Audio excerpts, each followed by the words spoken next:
Țurcanu și mă bucur să vă am alături de mine la un nou podcast. Astăzi l-am invitat alături de mine pe Călin Bocănici. Călin este un student de-al meu, este unicul bărbat care a parcurs cursurile de formare în cadrul Academiei mele și astăzi împreună vom povesti care a fost parcursul nostru în domeniul dermopigmentării. Vreau să cunoașteți acest domeniu din perspectiva unei femei care începe acest domeniu și a unui bărbat. Vreau să fac o mică mențiune că în domeniul micropigmentării în lumea aceasta sunt doi bărbați care au construit imperii în acest domeniu, chiar dacă aparent pare imposibil și pare un domeniu doar pentru femei. Uitați-vă că nu este doar pentru femei. Te salut, Călin! Mă bucur că ești astăzi la București.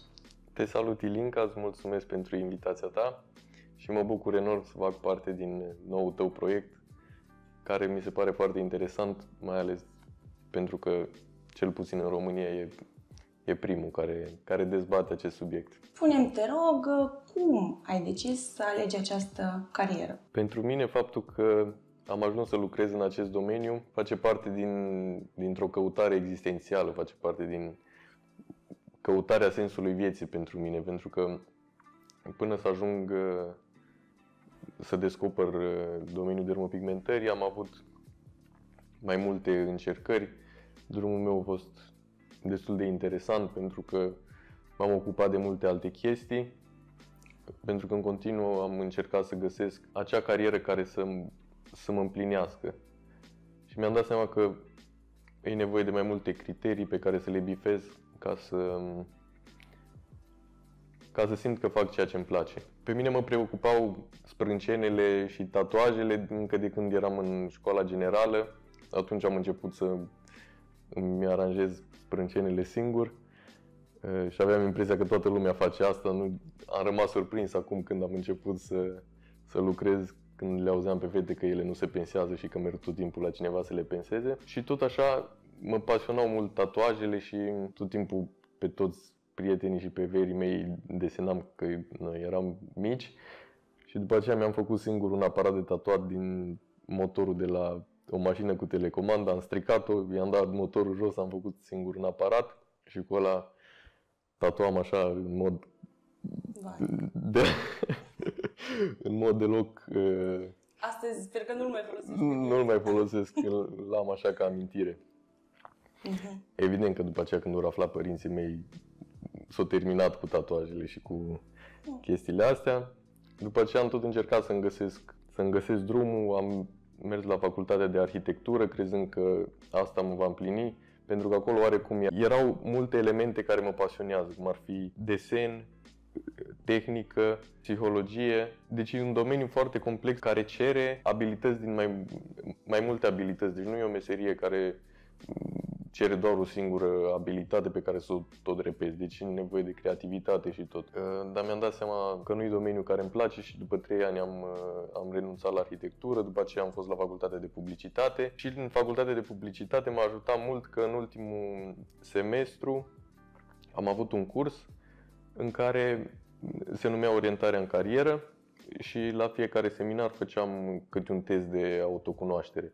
Și atunci mi-am dat seama care ar fi aceste criterii pe care încerc eu să le reunesc într-un domeniu în care să simt că nu fac sacrificii. Pentru că am avut obsesia asta să caut o carieră în care să nu simt că fac sacrificii sau să nu-mi pară rău că renunț la anumite lucruri pentru a o face. Deci nu voiam să mă trezesc dimineața și să-mi pară rău că mă duc la muncă, voiam să merg undeva cu tot dragul. Și punând acele criterii mi-am dat seama că munca cu oamenii, munca cu mâinile, libertatea de a-mi face singur programul, sunt lucruri de care am ținut cont și mi-am dat seama că, nu știu, așa, printr-o inspirație divină, mi-am dat seama că dermopigmentarea le reunește pe toate. Eu am început de puțin în domeniul ăsta, dar sunt curios care e povestea ta, pentru că tu ai început de mult mai mult timp și tu ai avut un parcurs așa mai interesant, pentru că, din câte știu, ai și cântat, ai plecat din Moldova, cum a fost? Pe la vârsta de 16-17 ani credeam că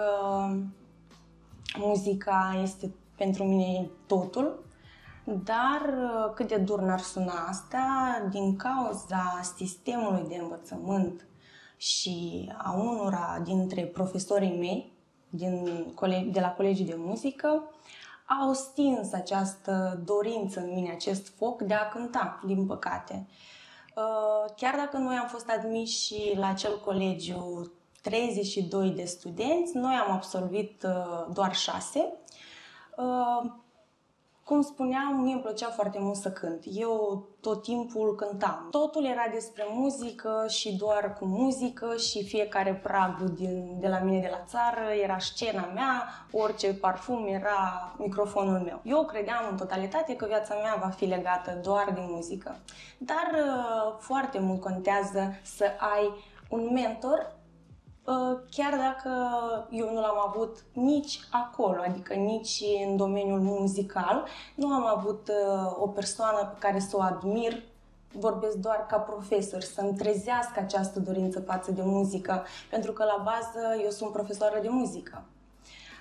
Urma să activez într-o școală și din cauza acelui sistem de învățământ, pur și simplu era un sistem foarte învechit. Iar eu aveam impresia că voi ajunge în acel colegiu, că voi cânta pe scene mari, că vom avea un studio. Cred că ce o să zic acum o să înțelegi foarte bine despre ce este vorba. Noi nici măcar nu am avut un sistem, aparatură, așa se zicea la noi, da? Noi îl împrumutam de la colegiul de medicină, ca să înțelegi. Deci era un sistem foarte vechi, muzica rusească, profesori care erau pur și simplu deja obosiți și nu vroiau să facă schimbări. Am început să cânt la nunți, cântam la nunți, dar eram foarte epuizată. Într-o zi, pur și simplu, colega mea de cameră m-a rugat să o pensez. Și de atunci țin minte că bursa mea lunară era de 700 de lei moldovenești. Eu am început să pensez colegii din Cămin, unde locuiam, până la un moment dat când veneau din ce în ce mai multe. La acel colegiu, programul era de la 6 dimineața până la 8 seara, deci eu mi-amintesc cu groază de acea perioadă, pentru că pentru mine a fost ca o închisoare, nu știu cum să-ți explic. Eu, persoana creativă, eu, persoana care mereu vroiam să fac lucruri noi, acolo eram pur și simplu, funcționam după un sistem. Da? Și eu simțeam că nu mă pot exterioriza prin muzică. Eu înțeleg că muzica este foarte complicată, dar eu nu credeam că asta este, în acest mod se studiază muzica. Deci muzica este foarte complicată. Iar greșeala a fost când ne-au acceptat pe noi copii care nu aveam școală muzicală. Pentru că a fost singurul an când au fost acceptați copii fără școală muzicală. Deci automat, eu știam doar să cânt. Eu aveam ureche muzicală, știam doar să cânt, da? Îmi plăcea foarte mult. Dar eu nu știam ce înseamnă teoria muzicală, solfegiu, nu știam să număr durata notelor. Chiar dacă poate cineva poate să spună, da, Ilinca, mulți au reușit, adică chiar dacă au intrat cu mai mulți studenți care deja aveau școală muzicală, ca să înțelegi, colegii mei aveau și 7 ani de școală muzicală, 5 ani și 3 ani, iar Ilinca și restul, care am fost acceptați, noi știam doar să cântăm într-un microfon.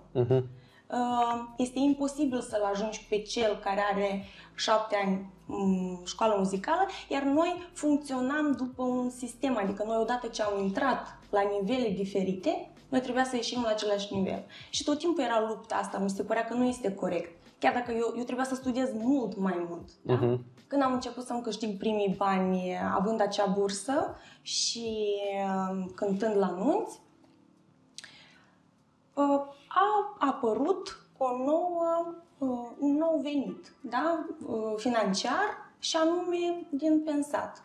Pentru că dacă vreodată aș scrie o carte, Doamne ajută, aș începe prin a spune că eu am început să fac sprâncene cu 1 leu românesc, pentru că pe pensat atunci luam 5 lei moldovenești, ca astăzi, după 7 ani de activitate, tot făcând sprâncene, să iau 500 de euro.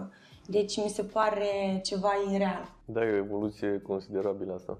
Da. Când am început să pensez și veneau fete, veneau și tot veneau, la un moment dat am spus, gata, eu o să fac bani și din asta. Eu funcționez după regula de 3. mie, dacă mi se întâmplă ceva de 3 ori, eu știu că a 4-a oară din asta trebuie să fac bani. Așa am funcționat dintotdeauna. Chiar și cu cursul meu online foto-video, să fac așa o mică paranteză. Pe atunci când am început eu să fac niște colaje mult mai diferite decât restul dermopigmentiștilor, toate fetele mă întrebau, dar cum editez, dar cum fac, cum pun aceste colaje. Și atunci am spus, ok, eu o să fac din asta bani. Cam așa am funcționat eu mereu. Dacă mă întorc, studentă fiind la acel colegiu, au început să apară prea multe solicitări doar din acel cămin unde locuiam și am zis că o să mă extind pe oraș. Mi-amintesc și acum, în anul 4, trebuia să ofer camera studenților de anul 1 și eu trebuia să-mi caut o altă chirie. Și atunci țin minte că mătușa mea m-a luat la ea în chirie, ea fiind plecată în Sankt Petersburg, mi-a oferit apartamentul ei ca să locuiesc. Ei bine, țin minte că s-a făcut un consiliu în familie, crezând că dacă eu nu voi avea un control, eu voi începe acolo să aduc băieți, să fac petreceri, dar eu nu, eu doar visam și vedeam unde o să stea clienta, cum aici la bucătărie o să le fac ceai, cafea, adică clar nu era... Tu aveai gândul doar la sprâncene. Eu doar să fac bani, da.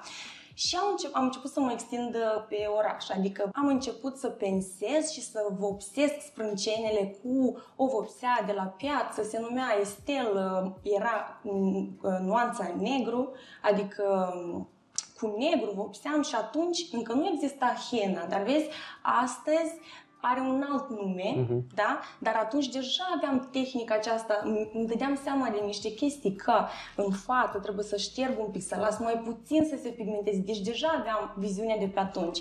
Și țin minte că de la 5 lei moldovenești, brusc am mărit prețul la 100 de lei moldovenești, gen...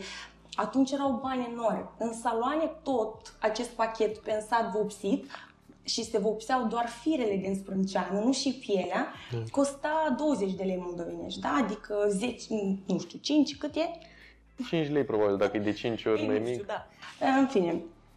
Și țin minte că eu aveam cel mai mare preț din oraș. Niciodată nu mi-a fost frică de un preț mare, pentru că cum îmi dădeam seama că sunt bună în ceea ce fac? Pentru că veneau fete, iarăși, de la bunică, mamă, soră, verișoară, toate veneau la mine. Pe atunci aveam prietene foarte mature, în vârstă, da? Adică eu aveam 17-18 ani, ele deja aveau 30, deci eu am început să am un cer de prietene foarte mature și mental și tot.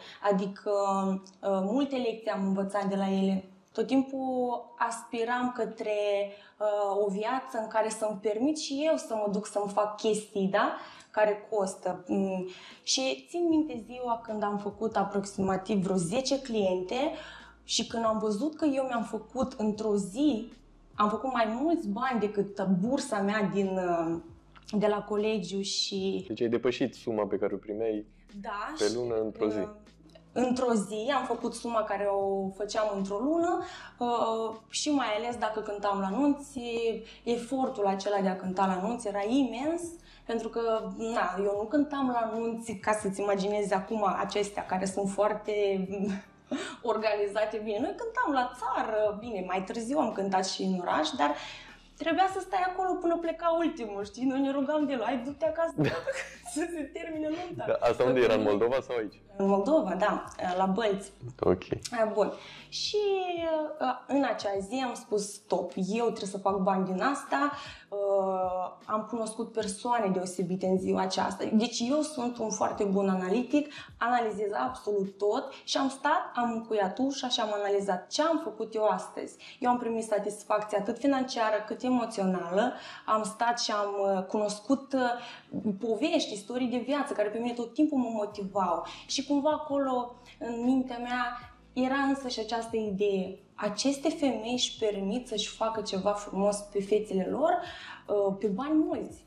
Ușor, ușor am început să primesc solicitări de la Chișinău și eu atunci nu aveam salon, eu lucram acasă și țin minte că am făcut așa o chestie. le spuneam fetelor că de fapt salonul meu este la Bălți, dar dacă doriți, eu pot să ajung la Chișinău. Voi închiria un apartament și dacă adunăm un număr de 10 clienți, eu vin și la Chișinău, fac acest efort pentru voi, dar salonul meu e la Bălți, dar nu era niciun salon la Bălți. Bun. Da, dar e o strategie până la urmă, e marketing. Da, eu făceam marketing fără ca să fac marketing. Da. Tu numai în facultate n-ai făcut marketing. Da, urmează să explic, am făcut și facultate de marketing. Bun, și ușor, ușor am început să am cliente din ce în ce mai multe. Bun, am terminat colegiul de muzică și eram așa, la o răscruce, nu știam în care direcție să o apuc. Eu, finalizând colegiul de muzică, trebuia, ca bugetară fiind, trebuia să mă întorc într-o școală și să fiu profesoară de muzică. În acea perioadă am spus, vai, eu abia am ajuns de la țară la oraș și începeam să cunosc lume, vedeam un alt stil de viață și am zis, vai de mine, nu mă pot întoarce la țară din nou. Dar unica ofertă era să aplic la o facultate din România și nu mai ești obligată să muncești acei 3 ani. Ok. Da. Am aplicat prima dată în România, noi ca Basarabeni, noi aplicăm în 3 orașe. Și Ilinca, stând la țară, a zis, eu vreau să cuceresc România și am bifat 3 orașe. București, Constanța și Brașov. Deci clar eu nu veneam la învățat. Eu veneam în cele mai mari orașe. Am zis munte, mare și capitală. Și ce crezi? Nu am intrat din primul tur. Așa se zice. Când am văzut că se îngroașă și am zis, vai de mine, dacă nu intru și din al 2-lea tur, înseamnă că rămân la țară. Eu trebuia să rămân. Deci erai obligată să faci, să fii învățătoare după... Da, dacă nu aplicam la facultate. Dacă nu fugeai. Știi care a fost frica mea cea mai mare? Zic, Doamne, mă îndrăgostesc aici la țară, îmi iau o vacă și rămân aici, zic, dă dragostea în mine. Mama îmi zicea, uite, avem pământuri, hai, stai aici la țară. Nu, și am zis, a doua oară mă concentrez și aleg niște orașe în care poate am posibilitatea să intru.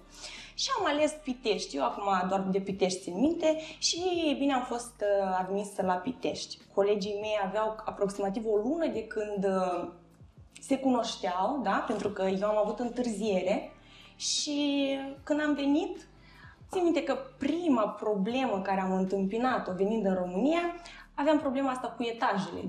Gen la noi nu există parter. Noi nu avem parter. La noi parter deja este etajul. E etajul 1 ăla. Da. Și țin minte că alergam pe sus, pe jos, eu tot timpul, Ilinca, coboară încă un etaj, coboară, că... Așa, bun. Și țin minte că în prima dată am intrat în clasa mea, colegii mei s-au ridicat crezând că sunt profesoară. Pentru că eu am venit împopoțonată, îmbrăcată, machiată. E bine, deja erau formate grupuri, eu niciodată nu m-am integrat foarte bine, anume, și nu știu de ce, dar anume cu colegii de clasă. Erau de o vârstă cu tine ei? Da, dar în general. Tot a început de la colegiul de muzică până mai târziu. Deci niciodată nu reușeai să te integrezi. Eu tot timpul m-am integrat foarte bine cu oamenii mult mai în vârstă decât mine. Poate sună foarte mult, dar nu știu. Și am fost admisă la facultatea de marketing. În perioada când așteptam admiterea pentru România, la facultatea din România, între timp mi-am făcut o relație. Eu nu eram pregătită să-mi fac relație pentru că știam că plec din țară și chiar nu aveam eu nevoie de atunci de o relație la distanță. Însă așa a vrut Dumnezeu și am cunoscut un băiat. Pe timpul acela era mai mare, bine și acum, da, era mai mare cu 10 ani. Acum e și inflația, acum salte. Era mai mare decât mine cu 10 ani. Am riscat și mi-am asumat această relație, da? Am venit în România. Vreau să spun un singur lucru.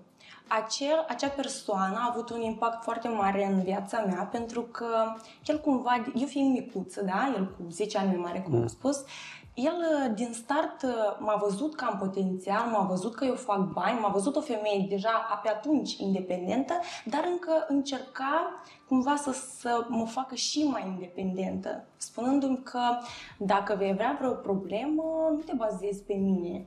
Da? Cuvintele acelea mi-au stat așa foarte mult timp în minte și când am venit în România, la doar 2 săptămâni, doar reușisem să mă înregistrez la facultate, mie mi s-au furat toate actele și toți banii. Și el lucra în domeniul poliției, putea să mă ajute, dar eu n-am apelat la el. Pentru că cumva el așa mi-a sădit acolo o sămânță că în caz de ceva tu trebuie să fii stăpână pe acțiunile tale și să te descurci. Dar ce impact a avut? Unul pozitiv pe moment? Nu te-a durut când s-au spus chestiile alea? Ba da, pentru că o să vezi... Deci din ambiție n-ai vrut să... Din ambiție, da. Dar eu așa funcționez ca om. Problemele mici au început din școală, adică au fost atât de mici încât eu dintotdeauna mi le-am rezolvat singură. Okay. Atâta timp cât nu am trăit cu un tată, eu tot timpul mi-am dezvoltat partea asta masculină în mine și am știut că mereu pot să rezolv orice problemă singură. Ca mai apoi, de la o problemă mai mică la mai mare, la mai mare. Și când au venit problemele astea mari, eu eram foarte deschisă să le primesc și de ce nu să le bifez ca și cum deja le-am trecut. Pentru că știam că orice problemă care apare în viața mea este pur și simplu are soluții, doar trebuie să stai foarte calm și să le rezolvi. În acel moment când am rămas fără acte și fără bani, nu am apelat-o nici pe mama, nici pe sora mea, sora mea fiind în România. Putea să mă ajute, bineînțeles, doar că eu dintotdeauna le-am protejat cumva, pentru că la mine în familie eu sunt persoana care mult prea ușor trec prin probleme și n-am vrut să le stresez inutil. Am stat față în față cu problema și am zis ok, ce fac?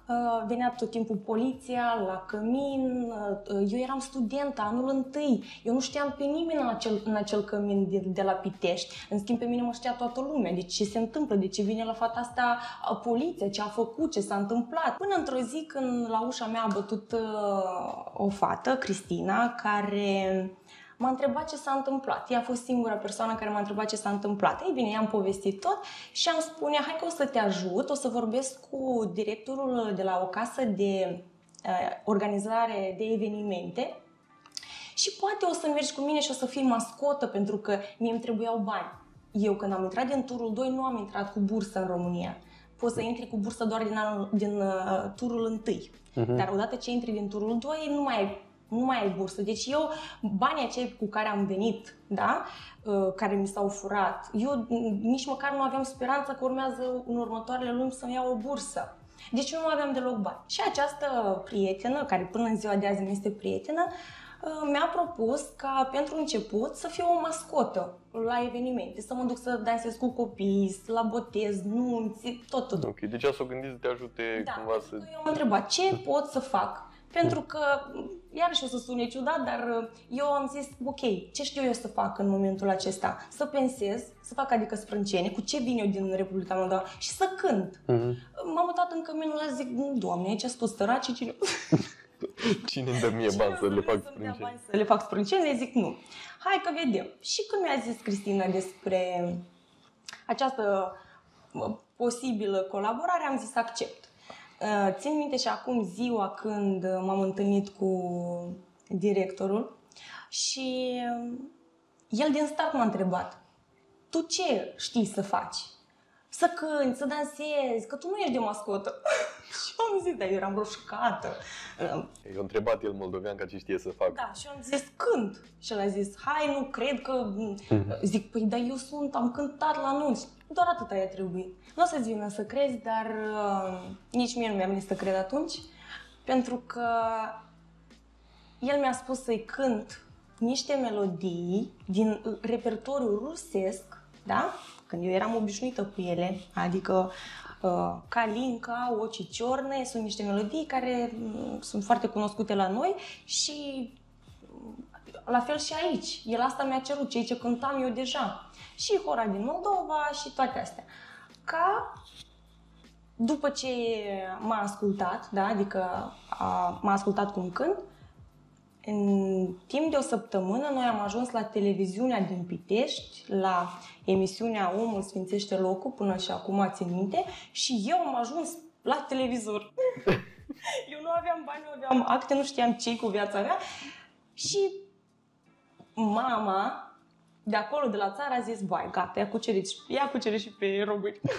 Dar ele, sora și mama, nu știau problemele din spate, pentru că dintotdeauna le-am ascuns. Pentru că am știut că sunt ale mele. La fel și iubitul meu de atunci. El nu știa, el nu era ok cu faptul că eu cântam la nunți, nopțile și tot așa. Am început, deci un an de zile am cântat în România la nunți, deci noi intram într-un program. Da? Adică de 20-30 de minute și pe seară puteam să avem și 2-3 nunți. Era foarte obositor oricum, eu fiind și la facultate, mai mergeam la facultate, nu mai mergeam, că nu mi-a plăcut mie să învăț. Eu tot timpul am căutat o cale așa mai ușoară de a studia fără să depun foarte mult efort și să învăț doar ce îmi trebuie mie. Da, învățământul de multe ori nu e cel mai eficient, cel puțin în România. Eu m-am prins de mic copil că cineva învăța, bine, nu încurajez, Doamne ferește, dar eu am înțeles că eu vreau altceva. Și că acel sistem o să mă facă să fiu o persoană într-un birou, la un job de 8 ore și în fața la un calculator sau chiar și să cunosc aceiași oameni, să-i văd zilnic. Pentru mine asta a fost ceva de groază. Am anticipat. Bun. Iarăși am ajuns într-o stare de epuizare. Deci eu tot timpul mi-am dorit să fac lucruri mărețe într-un scurt timp și să câștig mulți bani. Cam asta a fost formula mea, da? Și când am ajuns iarăși să fiu epuizată din cauza că cântam la nunți și că aveam facultatea, așa a vrut Dumnezeu să-mi trimită o postare pe Facebook pe atunci în care era scris vă așteptăm la cursuri de micropigmentare. Eu am văzut acea poză, am zis, wow, așa ceva în Republica Moldova nu există. Eu trebuie să învăț și să duc această tehnică în Republica Moldova. Pentru că deja erau sprâncenele fire, da? Fir cu fir, deși erau foarte groase, garduri, cum le numim noi acum, dar pe atunci erau wow! Pe lângă tehnicile care erau, sprâncenele de atunci erau rase și tatuate, adică, da, Nike-urile acelea verzi-albastre. Era cu, ce se făcea, microblading sau cu aparat? Nu, pe atunci, 7 ani în urmă, era încă în vogă tatuajele acelea clasice, urâte, accentuate, intense. Și eu nu văzusem așa ceva în Republica Moldova și am zis, gata, eu merg la acest curs. Când am solicitat niște detalii și ca preț, mi s-a spus 600 de euro. 7 ani în urmă era o sumă imensă. Dar nu mi s-a spus cam cât trebuie să investesc eu după ce susțin acel curs. Eu am crezut că cu 600 de euro eu îmi deschid afacere. Surpriza a fost că mi s-a pus așa o foaie la finalul cursului unde suma totală jos era de 3.000 de euro investiții după curs. Bun, dar eu am ajuns. După curs? După ce am terminat cursul, eu trebuia să mai la academia aia? Aparatură, pigmenți, tot necesarul ca să încep să fac procedurile. Și astea trebuia să le iei de la ei? Da. Ok. Că o să vorbim și despre asta. Banii pentru curs am adunat de la anunți. Acei 600 de euro? Da.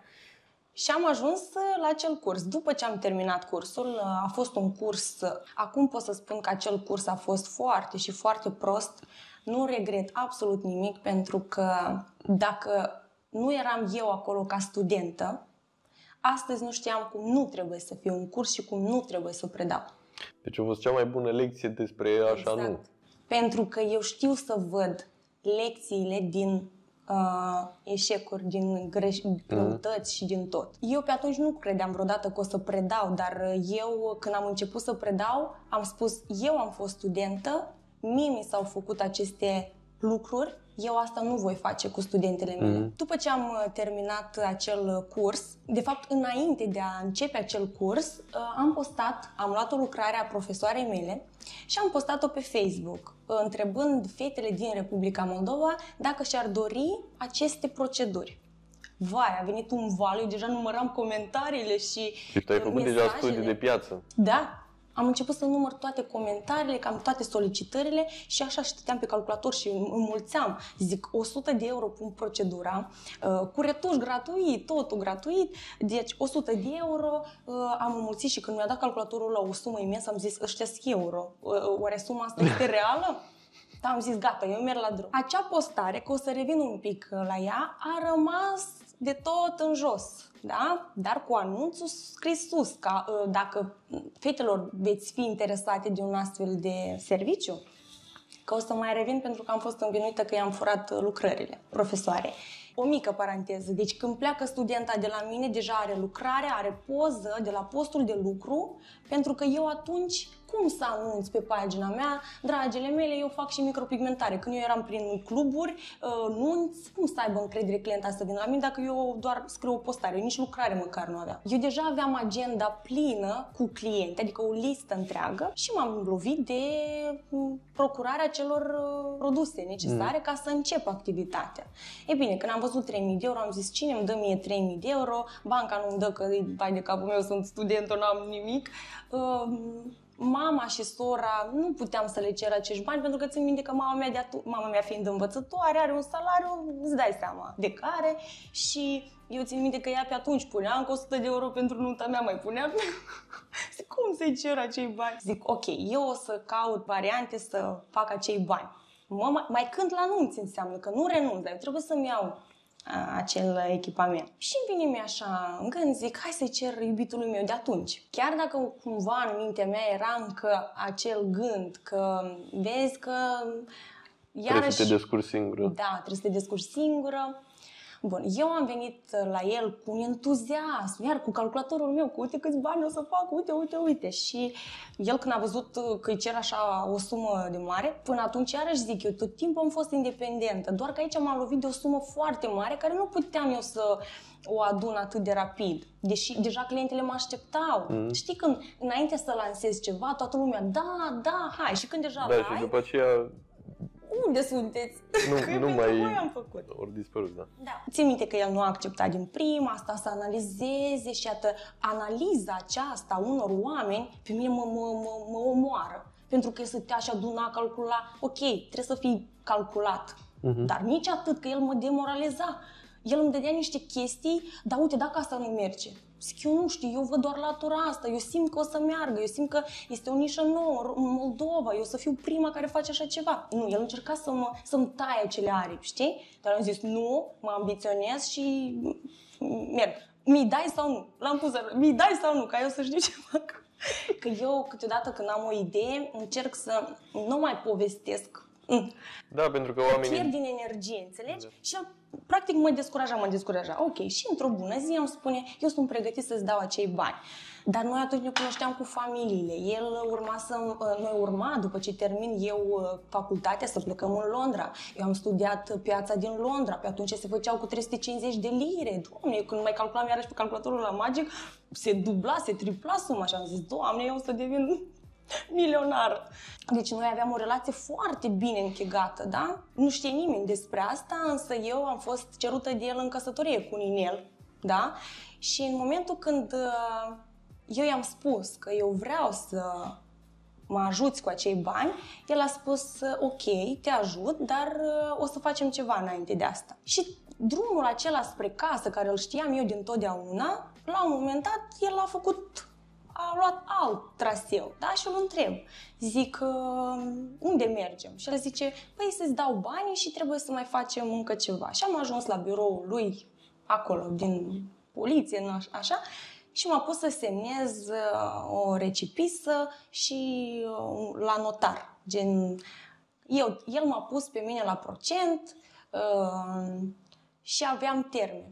Timp de un an, eu trebuia să-i întorc banii. Dacă nu, creștea procentul. În secunda aceea, înainte ca eu să încep să fac proceduri, eu am știut că eu cu acest bărbat nu voi fi niciodată în viața mea.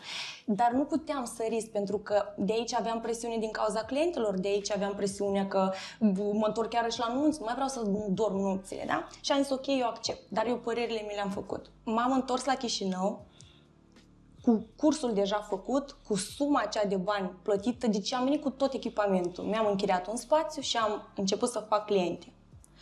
Mi-au trebuit 6 zile, 3 zile la Chișinău și 3 zile la Bălți și eu am făcut aproximativ 6.000 de euro în 6 zile. Nu vrei să știi cum am făcut acele cliente? Eu m-am încuiat în casă, mi-am întins toți banii pe jos și am zis, eu am greșit? Doamne, spune-mi, dă-mi semn, eu am făcut ceva greșit sau banii ăștia nu-i merit sau îi merit sau ce s-a întâmplat? Mi se părea ireal, dar a venit și un val de încredere, am zis, da, uite, eu mi-am bifat, eu am făcut, eu am mers pe instinct, pe intuiție, deci eu doar pe ea mă bazez, eu așa funcționez, eu simt lucrurile, nu pot să le explic cum le simt, dar din start știu că o să meargă și știu că nu o să meargă. Și când am venit și am pus plicul de bani, așa, în dolari, cum mi-a spus el mi-a menționat, de să nu mi dai în euro, în dolari, el pe atunci știa că ceva, că dolarul este stabil. I-am pus și inelul și banii și am zis adio. Știu că pare foarte urât dintr-o parte, dar el m-a ajutat într-un oarecare fel să trec la o altă etapă, corect? Dar eu iarăși încerc să explic de ce am făcut asta. Pentru că la curs noi am fost 6 eleve și se vedea clar care era pe banii lui Iubi și dacă se întoarce acasă, Iubi nu o să zică nimic. O să zică, da, iubita mea, am înțeles că nu e de tine, că o să-ți pierzi vederea, că o să te doară spatele. Ei bine, eu când mă întorceam acasă nu aveam cum să spun asta. Și eu credeam că cu el voi face o familie, că o să mergem în Londra, că o să ne stabilim acolo. Și am zis, ok, dar dacă viitoarele mele idei, că uite, au generat foarte mulți bani, dacă viitoarele mele idei vor fi din ce în ce mai costisitoare, dar după voi avea un asalt și mai mare, oare nu mă bazez pe bărbatul meu? Că nu ceream pentru genți, pantofi și prostii. Un an de zile după, adică timp de un an de zile, el vine. Eu în foarte scurt timp mi-am deschis salon în Atrium, într-un centru comercial din Chișinău. Eu aveam 21 de ani. Au început să mă cunoască fetele, deci luam masa la un etaj acolo, veneau fetele și mă salutau, Ilinca care face sprâncene. Pentru că atunci, în acea perioadă, nimeni nu dădea importanță atât de mult sprâncenelor. Având deja salonul la Chișinău, gata, a început o nouă viață, aveam mulți bani, de aici și foarte multe posibilități, deci deja început să cunosc alte anturaje și din ce în ce oameni mult mai mari de vârstă față de mine și cu un alt statut. Și eu, fiind în cercul lor, da, tot timpul am spus, wow, eu am spre ce să tind. Eu vreau o viață din ce în ce mai frumoasă. Nu doream program strict, nu doream. Deci, prin acest domeniu mi-a oferit posibilitatea de a-mi gestiona în așa fel timpul încât să am timp și pentru mine și pentru job și a început o viață foarte, foarte colorată și frumoasă. Și bineînțeles că lucram în 2 orașe, deci mi-am deschis salon la Bălți, la Chișinău și al 3-lea salon la Pitești. Când am terminat facultatea de marketing, ușor am început să mă extind către București, da? Spre București și așa, timp de jumătate de an am muncit în 4 orașe. Nu vrei să știi cât de greu mi-au fost toate aceste plecări, nu puteam să-mi permit bilete la avion pentru că eu duceam ACE, mobilier, a fost o perioadă foarte complicată. Făceam foarte mulți bani, dar eu nu am fost niciodată persoana care să calculez, da? Adică eu am fost tot timpul creativă, idei multe, dar nu știam să-mi gestionez banii, pentru că eu rămâneam doar cu munca și satisfacția, deci nu era deloc oboseală. Dar ca bani, ca investiții, pentru că în 4 orașe având salon pe care trebuia să-l închiriez și, bineînțeles, și casa unde stăteam pe perioada cât lucram în acele orașe. Și cumva banii se făceau foarte mulți, dar și foarte mulți se investeau. Și când am decis să rămân doar într-un oraș, bineînțeles că a fost București, pentru că știam clar că îmi trebuie un oraș, o metropolă, unde să mă pot extinde, unde să pot să-mi realizez toate visele. Și uite așa, ușor am început să fiu cunoscută și aici. Și cu toată modestia, pentru că sunt o persoană foarte modestă, dar o să o spun, am ajuns să fiu una dintre cele mai bune din România. Pentru mine a fost un parcurs la început ușor, aparent ușor, corect, pentru că eu eram printre primele care făceau aceste tehnici și pentru mine era suficient atunci doar să postez o lucrare în mediul online, un colaj din acela urât, cu un număr de telefon pe toată poza și deja la mine veneau cliente. Da, nu era concurență. Exact. Vreau să-mi spui acum tu, că ai început de curând, de cât timp faci micropigmentarea? Am început să studiez domeniul ăsta de 2 ani și să lucrez oficial de fix 1 an. Deci eu de foarte puțin timp am intrat pe piața asta și deși e un domeniu care îi încă la început, pentru că se descoperă chestii noi de la un an la altul, totuși e aglomerată piața și văd că în fiecare zi sunt atâtea academii care scot studenți noi și, bine, multe nu se țin de treabă pentru că, cum ai zis și tu, vin cu banii lui iubii, își dau seama că n-au nicio treabă cu asta, multe încep doar pentru că se fac bani și deși n-aveau nicio înclinație în direcția asta. Și asta nu e un lucru rău, pentru că trebuie să se diferențieze piața, dar totuși sunt și multe dermopigmentiste care lucrează foarte bine și atunci evident că e mai greu să te afirmi. Încă un lucru important e că odată ce lucrezi de mult timp și deja ești afirmat într-un oraș, persoanele tind să meargă automat spre acea persoană pentru că are un nume, deși poate nu lucrează la fel de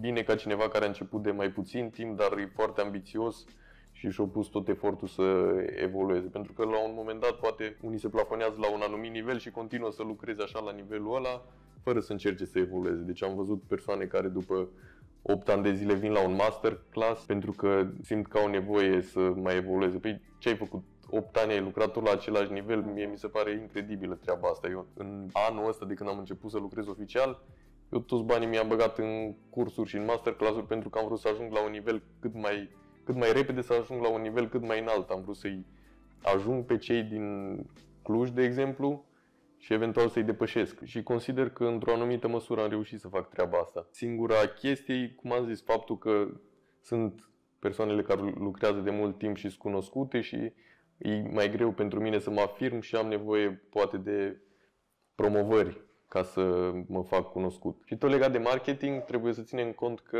un produs bun fără marketing bun nu va vinde ca și un produs mai puțin bun cu un marketing foarte bun. Pentru că degeaba lucrezi extraordinar, ești cel mai bun la o anumită tehnică sau procedură sau indiferent în ce domeniu lucrezi, dacă nu te știe lumea. Când cineva care poate e mediocru, dar se face foarte remarcat, va vinde mult mai mult decât tine. Și apropo de asta, eu am rămas surprins când am ajuns să te cunosc pe tine, pentru că pe tine nu te-am găsit la căutări pe Google sau chestii din astea atunci când eu am început să fac masterclass-uri și cursuri. Și după ce am venit la tine, am rămas foarte surprins de cât de pasionată și implicată și cât de bine lucrezi. Mie nu mi-a venit să cred cu cât talent și pasiune îți desfășori tu activitatea și nu ești cunoscută pe măsură. Știi, deci eu, la valoarea pe care o ai tu, eu mă așteptam să știe toată țara de tine.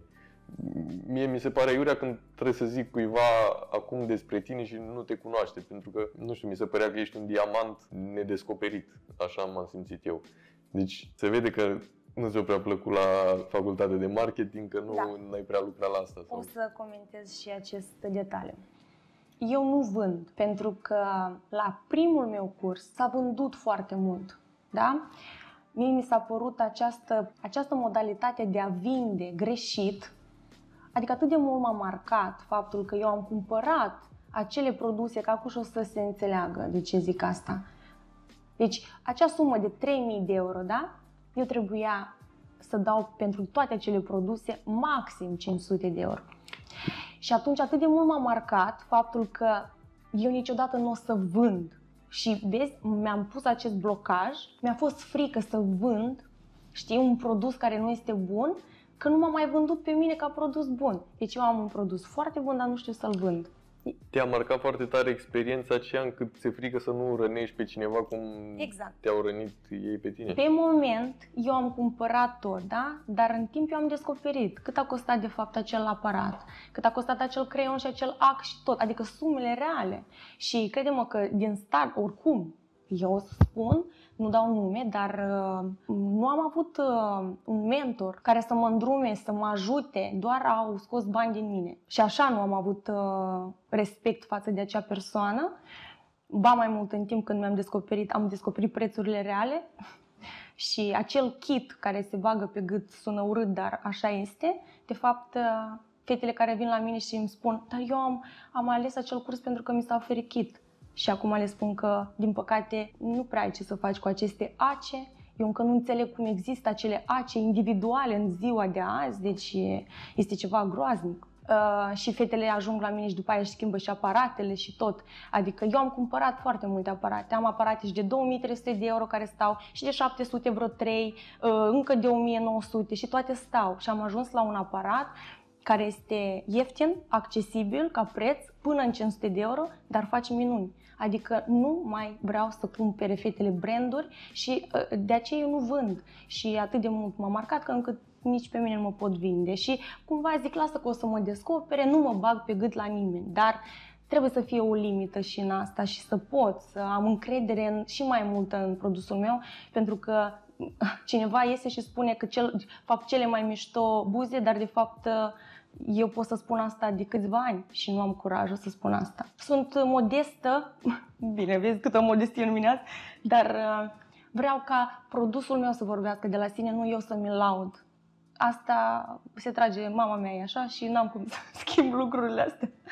Da, așa e. Într-adevăr, e mai bine să vorbească lumea despre tine decât să afirmi tu niște chestii. Dar știi cum e în ziua de azi? E atât de multă informație încât tu poate mult mai greu să ajungi la publicul tău țintă.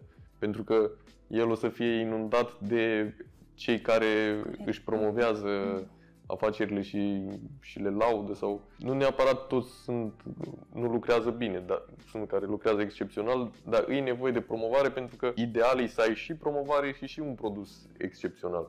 Tu ai produsul excepțional, probabil mai ai nevoie un pic de promovare asta. Da. Dintotdeauna am urât chestiile banale și astăzi, dacă aș începe o promovare, ideile mele costă foarte mult. Și iarăși mă lovesc de mari investiții, da? Ca bani. Pentru că nu vreau să fac chestii banale. De ce mi-am propus să facem aceste podcasturi? Pentru că pentru mine nu este suficient să-mi scrii un mesaj atât de lung cu recunoștința și aprecierea pe care o ai față de mine și să o public în mediul online, când se poate de făcut o astfel de chestie, da? Și să mă cunoască oamenii mult mai bine până să ajungă la mine, nu printr-un mesaj text, da? Cam așa sunt toate ideile mele. De exemplu, dacă vreau să arăt lucrări vindecate, iarăși în colaborare cu Dragoș vom face un show total care iarăși implică costuri, corect? Promovarea aceasta banală, aparent foarte simplă pe mediul online, butoanele acestea de pe Instagram sponsorizează, sunt niște butoane accesibile pentru toată lumea, da? Dar nu prea este eficient să le folosești, din punctul meu de vedere, când bagi bani puțini. Acolo funcționează de la sume enorme. Sunt foarte mulți care se ascund după aceste butoane, spunând că da, eu am sponsorizat, dar eu nu am cliente. Deci sponsorizarea asta trebuie făcută în mod strategic și da. Deci nu pur și simplu dai acolo la Instagram, sponsorizează postare și... Pentru că trebuie să-ți faci un public țintă, trebuie să ai un mesaj bine stabilit, trebuie publicul foarte bine ales în funcție de clasă socială, vârstă. Da, dar nu este suficient doar asta. Uite, eu am contactat o echipă de marketing din Republica Moldova și pentru lansarea produsului meu, da, mi-au cerut 12.700 de euro. Pentru că este totul gândit strategic, absolut tot. Este o listă enormă ce trebuie să faci pentru asta. Și pe de altă parte, eu cred în continuare în promovarea clasică de la om la om și chiar dacă cineva o să-mi ia pe dinainte, da? Adică produsul poate mai puțin calitativ va ajunge către clientă, dar știu că după, dacă se trezesc deja cu un rezultat, poate atunci deja o să-și pună întrebarea, dar poate există și ceva mai bun. Clasere avem... Oricum, într-un fel e bine că în felul ăsta oarecum îți selectezi persoanele cu care ai de-a face și pe care le înveți, pentru că de multe ori degeaba oferi un diamant unei persoane care nu știe ce valoare are diamantul ăla. Adică degeaba vine la tine o studentă care nu va ști să aprecieze ce îi oferi tu. Cum am zis la început, că sunt o felul de persoane care își investesc banii, deși n-au nicio legătură cu domeniul ăsta, nu-i pentru ele. Pentru mine contează să-mi selectez clienții și cine va dori să ajungă la mine o să ajungă, nu să dau eu busna în casa lor. Poate greșesc, dar așa gândesc eu, da? Eu îmi doresc să-mi selectez clienții. Chiar dacă am o sumă mai mare ca preț, iarăși îmi voi selecta clienții. Îmi doresc ca persoanele care ajung la mine să nu le intereseze prețul. Pentru că prețul pot să îl pună și altcineva la fel ca mine, crezând că acesta este prețul, dar în acel preț eu știu ce ofer și siguranță și calitate și nu neapărat pe moment, da? Dar și în ani. Dar vreau prin această modalitate să-mi selectez clienții ca acea lucrare să fie purtată de o persoană care se respectă, se iubește și această persoană va purta lucrarea mea cu atitudine și într-un anturaj de oameni diferit față de persoanele care au atins pe prima sponsorizare și au zis da, eu îmi fac la această persoană micropigmentare. Apropo de faptul că ai atâtea studente, ai cliente, ții cursuri, te ocupi și de podcast, de toate proiectele tale, tu faci toate lucrurile astea singură. Lumea poate și imaginează că, adică de obicei, în situațiile astea e o echipă care se ocupă de toate chestiile astea. Tu, în schimb, ești foarte independentă din punctul ăsta de vedere, tu ești creierul și executoarea tuturor proiectelor tale. Cum poți să faci față cu atâtea mesaje pentru că clientele tale au nevoie de informații, ce să facă cu sprâncenele dacă... Da, întrebările clientelor, întrebările studentelor, pentru că pe ele le ajuți, le dai sfaturi, păreri, pentru că după cursul tău e o perioadă de exersare. Da. Până de curând toate le făceam singură și anual, în luna decembrie, intru într-o analiză și analizez ce am făcut pe parcursul întregului an și ce aș putea să schimb ca să, din nou, să câștig mai mult și să muncesc mai puțin. Am învățat să cumpăr timp, pentru că eu eram toată ziua cu clientele, seara răspundeam la mesaje pentru cliente, făceam programări și tot seara răspundeam și la studente. Până când într-o zi am spus gata, eu vreau să câștig timp și am angajat-o pe mătușa mea. Ea răspunde la mesaje, ea face programările, absolut tot ce ține de facturi, de partea administrativă, absolut tot, da? Eu în academia mea sunt persoana creativă și aveam nevoie de cineva care se ocupă pe partea de birocrație. Doar că m-am lovit de altă problemă, pentru că este luna decembrie și am analizat multe chestii și am pierdut foarte multe cliente pentru că am renunțat să fac sprâncene, fir cu fir pudrat și eyeliner, am rămas doar să fac buze. Anul acesta am făcut doar buze și cursuri și nu mai aveam timp să evoluez și nu mai aveam timp și pentru cliente. Și mătușa a analizat toate cererile, da? Și mi-a spus că am pierdut în jur de 1000 de cliente pe puțin, adică dacă acum trăgeam o linie, ori 500, îți dai seama, erau bani. Dar poate astăzi nu puteam să dau naștere acestui nou proiect sau proiectul cu Plătește cu un zâmbet sau altele, da? De la anul viitor, din 2023, eu iarăși voi face procedurile la care am renunțat anul trecut. Nu trebuie să mă judece nimeni, pentru că eu am făcut sprâncene de-a lungul anului, adică eu am făcut în cadrul cursurilor de formare. Nu am renunțat, nu am stat să mă odihnesc, da? Dar de la anul voi începe să fac din nou proceduri, dar cu un preț mult mai mare. Cine va dori va ajunge la mine, cine nu va ajunge în altă parte. Sunt cliente care le-am făcut acum 3 ani. Ele se întorc, mă uit la sprâncenele lor și recunosc, pentru că atunci erau alți pigmenti, alte tehnici și eu spun gata, scoatem tot. Pentru ele se uită și spun cum adică dacă mie îmi plac așa? Ei, le zic în felul următor, dacă nu mă perfecționam și nu doream o schimbare, te vedeam și spuneam vai ce sprâncene frumoase am făcut acum 3-4 ani. Superbe. Nu, dar le îndemn să scoatem tot ca să facem tehnici actuale. Pentru că acea tehnică pe mine nu mă mai reprezintă. Clientele trebuie să înțeleagă și lucrul ăsta, că ele până la urmă poartă semnătura noastră pe chipul lor și noi dorim să oferim cea mai bună lucrare posibilă, poate ceva cu ce nu sunt ele neapărat de acord, să ne dea nouă șansa să materializăm ce știm noi că e bine pentru ele, pentru că avem o anumită educație în domeniul ăsta, adică ai experiență, știi ce e bine, știi ce nu e bine. Eu mi-amintesc la început, când am intrat în domeniul ăsta, mi se păreau anumite lucrări extraordinare, superbe și mă uit acum, deși n-am atât de multă experiență de 10 ani și văd cât de greșite erau lucrările pe care le admiram atunci și atunci mă gândesc, clientele mele sunt în poziția în care eram eu acum 2 ani. Îmi dau seama că e nevoie de o anumită educare a clientelor și a publicului, pentru că efectiv n-ai de unde să știi ce e bine și ce nu e bine dacă n-ai studiat chestiile alea. Revin la întrebarea ta, cum reușesc să monitorizez toate studentele mele, da? E bine, zilnic răspund doar la studente într-un interval orar și am limitat foarte mult întrebările standard, pentru că și acolo am analizat de ce apar foarte multe întrebări, da?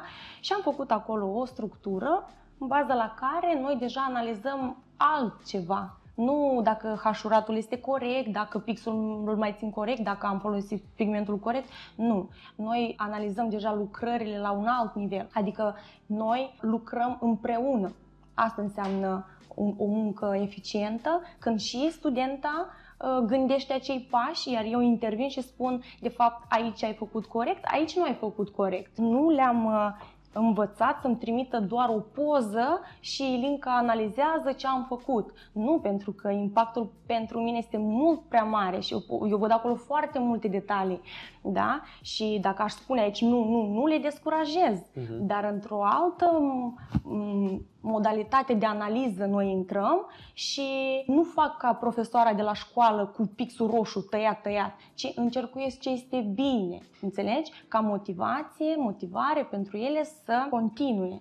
Pentru că ele au teme, ele intră în teme filmate, Full HD, unde se vede totul foarte clar. Ele doar trebuie să repete ceea ce este arătat în acea lecție și dacă ajunge la lecția numărul 3 și dă de greu, se întoarce la lecția 2. Prin această modalitate am economisit iarăși timp și astăzi iarăși pot să fac și să gândesc alte proiecte. Fetele studiază nu când vin la curs, că asta vreau să transmit, un mesaj foarte important. Dacă se alege un curs complet de 7 zile, da? Având toate zonele și toate tehnicile, în 7 zile eu predau. Nu învață ele. Altfel n-ar fi corect față de un doctor care studiază 13 ani la facultate, da? 7 zile sunt pentru mine să le predau și eu să le pornesc acel GPS, ele au tot planul structurat. Ele vin și primesc toate informațiile care sunt digerate pas cu pas. Din 100% de cliente activează doar 70, 30 nu activează. De ce? Mie mi se pare o sumă chiar destul de mică să-mi zici că 30 nu activează, pentru că e un raport foarte bun ca 70. Este foarte bun, dar eu încă încerc să înțeleg de ce. Păi știi de ce? Îți zic de ce, pentru că tu oferi niște semințe, da? Plantezi niște semințe în diferite soluri. Nu toate solurile alea care metaforă pentru studentele tale, nu toate sunt un sol roditor.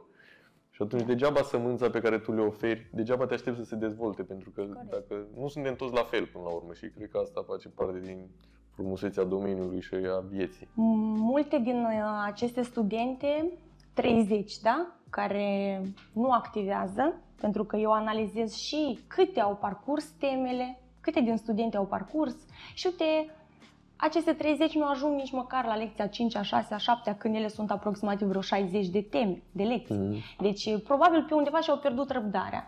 Un punct foarte important, dacă îți dorești să începi acest domeniu, trebuie să știi clar dacă ai ambiție, dacă ai răbdare și dacă ești o persoană meticuloasă. Apropo de lucrul ăsta, cred că amândoi bifăm criteriile astea și din aia cred că am și ajuns să facem podcastul ăsta și voiam să te întreb, poate fi cu două tăișuri calitatea asta, pentru că fiind foarte ambițios, poate ajungi să ai anumite minusuri în alte direcții, mai ales latura feminină, ca femeie.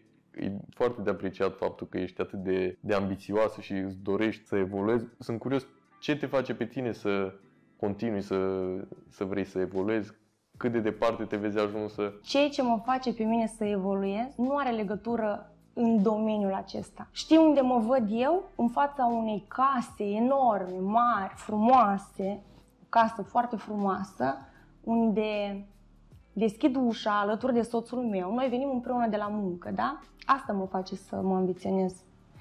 Intrăm în casă, o casă, iarăși, cum am spus, luminoasă, frumoasă, unde aleargă copiii către noi mulți, 3, sigur mai mulți, Doamne ajută, unde cina deja este pregătită de altcineva, pentru că și în acea casă, în acea familie vom gestiona timpul și vom cumpăra timp pentru noi, dând posibilitatea altor persoane să-și câștige un ban, adică va fi femeie și la curățenie și la gătit. Meniul cinei va fi discutat împreună cu soțul și cu copiii și vom decide de atunci cine și ce vrea să mănânce, fiecare membru va avea cuvântul lui. Vom lua cina și de ce nu mama lor, care este realizată, împlinită și financiar și emoțional, este o femeie împlinită, realizată, de ce nu să se așeze la pian și să le cânte o melodie? Deci este foarte banal ce îmi doresc, dar asta mă motivează să muncesc acum, ca atunci să pun o afacere pe picioare din ce în ce mai bine, pentru că am făcut asta singură, nu m-a învățat nimeni. Făcând asta singură, de aceea a durat mai mult, ca timp, da? Dar dacă se întâmplă ceva și crede-mă, nu știu, Doamne ferește să se întâmple așa ceva, dar rămân fără o mână, crede-mă că voi avea posibilitate și voi avea idei și voi lucra prin alți oameni, înțelegi? Dar tot voi munci. Ăsta este scopul, ambiția dintotdeauna m-a caracterizat, dintotdeauna mi-am dorit să fac bani, iar pentru mine, foarte ciudat va suna, banii înseamnă fericire, înseamnă tot. Banii înseamnă pentru mine multe lucruri. Nu am avut bani, nu am fost nimeni. Ce folos de minte și ambiție și idei? Eu sunt un om plin de idei, dar ideile mele costă enorm și fără bani n-aș putea să fac nimic. Da, așa e. Banii sunt principalul mijloc prin care poți obține ceea ce-ți dorești și lucrurile la care aspiri. Și mi se pare foarte frumos obiectivul tău. Totuși, tatăl acelor copii presupun că trebuie să fie un bărbat pe care greu l-ai întâlnit, pentru că când o femeie e atât de ambițioasă, istoria ne arată că e destul de greu să gestioneze și relațiile, pentru că mulți bărbați poate sunt intimidați de femei atât de ambițioase, pentru că automat trebuie să fie mai presus de tine acel bărbat. Energia contează. Să fie o persoană și mai ambițioasă decât mine și să înțeleagă scopul. Că contează un scop, să ai acel scop. Și dacă mergeți împreună, nu trebuie eu să-l reeduc, să-i spun că ne trebuie mai mult. Nu că eu nu mi-am dorit niciodată lucruri banale, standard și nu m-am mulțumit niciodată cu puțin. Bărbatul care este alături de mine mă domină și ca energie, și ca minte, și ca tot. Acolo eu mă simt fetiță. Acolo s-a deschis latura mea feminină. În schimb, nu este un secret pentru nimeni, eu am divorțat, pentru că acolo s-a declanșat în mine și s-a trezit latura masculină. Și de aceea am spus, ok, omul a fost superb, calm, dar eu știam că nu este persoana mea, pentru că pentru mine niciodată n-a fost complicat să cuceresc un bărbat, să zic. A fost suficient să mă prezint, să vorbesc puțin și ei rămâneau fascinați de mine. Că sunt realizată, că pot să fiu o doamnă, că multe alte bifate, da? Dar viața cu mine nu este deloc simplă. Și eu trag de oameni. De la început le spun, care este scopul tău în viață? Spune-mi, măcar să știu, noi ne rezonăm sau nu? E bine, fostul soț avea ambiția, doar că pe drum și-a pierdut-o, înțelegi? Mă bucur din tot sufletul că el anul acesta s-a realizat. Ceea ce încercam eu să-i spun de atunci, tu ești bucătar, tu poți să faci atâtea chestii. Deci eu trăiam prin el, îi trăiam visul și pasiunea și uite, astăzi el este o persoană realizată. Faptul că la început îi cuceream prin felul meu de a fi ambițioasă, cu o afacere, cu tot, asta îi atrăgea foarte mult, dar tot asta îi și îndepărta la un moment dat, pentru că eu dintotdeauna iubesc să avansez, să evoluez și nu făceau față cumva. Eu nu o să mă schimb și eu nu o să mă opresc doar ca bărbatul meu să se simtă lângă mine bărbat. Da, cred că asta e o problemă generațională, pentru că am impresia că foarte mult bărbații din ziua de azi devin mult mai feminini și femeile mult mai masculine. De fapt, cred că e o situație la nivel global, treaba asta. Faptul că ți-ai ales acest domeniu, oare nu-ți dă o amprentă feminină? Eu nu cred că are legătură cu feminitatea treaba asta, cu domeniul în care lucrez. Eu am văzut asta mai mult ca o oportunitate, pentru că de ce aș intra pe o piață supra-saturată în care trebuie să concurez cu foarte mulți, când pot veni într-un domeniu în care majoritatea sunt femei și să fiu această diferență. o strategie foarte bună, aș spune, pentru că eu nu m-am gândit la asta. Vezi? Adică eu când am început acum câțiva ani în urmă, nimeni nu făcea tehnica asta, iar tu acum îmi spui că un bărbat în domeniul nostru are mai multe șanse. Bun, care este relația ta între cliente? Ai simțit vreodată că vin clientele doar pentru că ești bărbat sau poate că ești bărbat nu vin? Ai simțit asta? Cred că există ambele situații. Unele vin pentru că sunt bărbat. Te-ai pupat împreună? Spune! Okay. Unele doar pentru că sunt bărbat, indiferent de ce lucrez. Unele poate pentru că consideră că bărbații lucrează mai bine decât femeile, pentru că știi cum se zice. Da. Că... Apropo de asta, fiind studentul meu, era la curs cu o altă doamnă. Ce am observat eu este faptul că voi, bărbații, în domeniul nostru de beauty, sunteți foarte tehnici, matematici, adică voi doar aplicați. Iar noi, ca femeile, mai amplificăm tot și ne încurcă aceste gânduri pe lângă. Iar tu doar îți spuneam și realizai. Adică exact te duceai acolo, în punctul acela. Da, probabil e o gândire mai tehnică, mai rațională. Și ce m-a surprins iar a fost că domeniul ăsta e, nu știu, probabil mai mult de 90% dintre dermopigmentiști sunt femei. Da. Și totuși cei care sunt în vârful piramidei acestui domeniu sunt doi bărbați. Într-un domeniu dominat de femei, tot doi bărbați au reușit să cucerească într-un fel lumea cu academiile lor. Ei sunt strategici. Da. Noi femeile... Da, e interesant că și ca numeric, știi, din ăia puțini care sunt, doi au reușit să se afirme atât de mult. Cred că și asta e un element important, pentru că ei au ceva sistem piramidal sau cum sunt aceste academii și probabil femeile acționează mai mult emoțional la chestiile astea și din aia se intră în tipul ăsta de schemă. Pe tine ce te ambiționează acum? Să muncești și să investești în numele tău? Păi, în primul rând că sunt bărbat și că va trebui să ofer viitoarei mele familii tot ce e mai bun. Și nu cred că aș putea să ofer asta dacă n-a simțit că ajung eu la cel mai înalt nivel posibil. Și faptul că mereu am simțit că am un scop mai mare decât a fi pur și simplu un cetățean care merge la muncă și își vede de treabă. Deci tot timpul am simțit o chemare că trebuie să fac ceva măreț. Și îmi dau seama că domeniul ăsta e pentru mine un mijloc prin care e unul dintre pașii care mă îndreaptă spre obiectivul acela măreț, pe care poate nu pot să-l definesc în cuvinte prea clar, dar cu siguranță e ceva mult mai mare decât procedurile de micropigmentare. Când a fost acea zi când ai spus că vrei să intri în acest domeniu? Cum erai tu atunci, emoțional sau poate erai debusolat? Eu eram total debusolat când am intrat în acest domeniu. Sufeream rău